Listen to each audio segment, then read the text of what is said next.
Well, let me follow up if I can, Governor. I think what your critics are saying and your opponents are saying in this race is they're raising the question of the number of commutations that took place, which they say is excessive, that exceeds 6 neighboring states in total, and they are specifically citing a letter that you wrote, Wayne Dumond, in which you said the following, Governor. I want to give you an opportunity to explain in full, and I want you to be able to point to your website where you put out other information about this.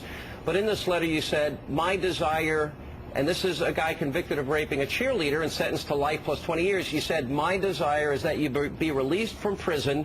I feel now that parole is the best way for your reintegration into society to take place. Can you explain that? Yeah, read the next sentence, Sean, and it says, and for that reason, I am denying your commutation. See, that's the problem.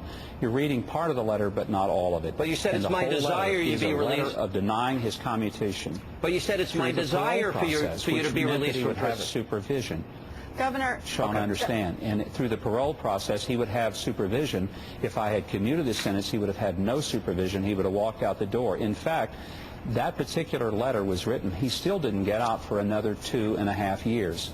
But Governor, you said, that governors don't parole people, but they had voted against his parole before you were governor. Then you came in, and according to people on the parole board, they said that they did feel pressure from you. So you did play some sort of role in this, did you not?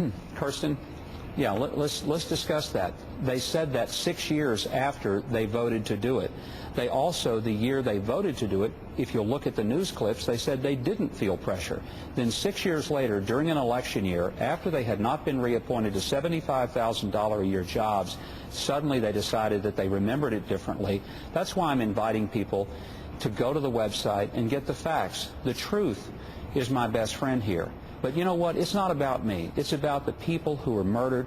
And I just regret that people take the horrors that have happened to these women, and the next thing you know, it's become the political weapon of choice. Do we not have any decency left in this country when politics has become nothing more than an attack, whether it's Bill Clinton or anybody else? Governor, I understand what you're saying, but would you then consider maybe releasing the records to show what happened? I mean, they're in your gubernatorial records that show what type of deliberations you did around this, because you do have people coming out, saying quite clearly that they felt that there was pressure and that they changed their position on this person.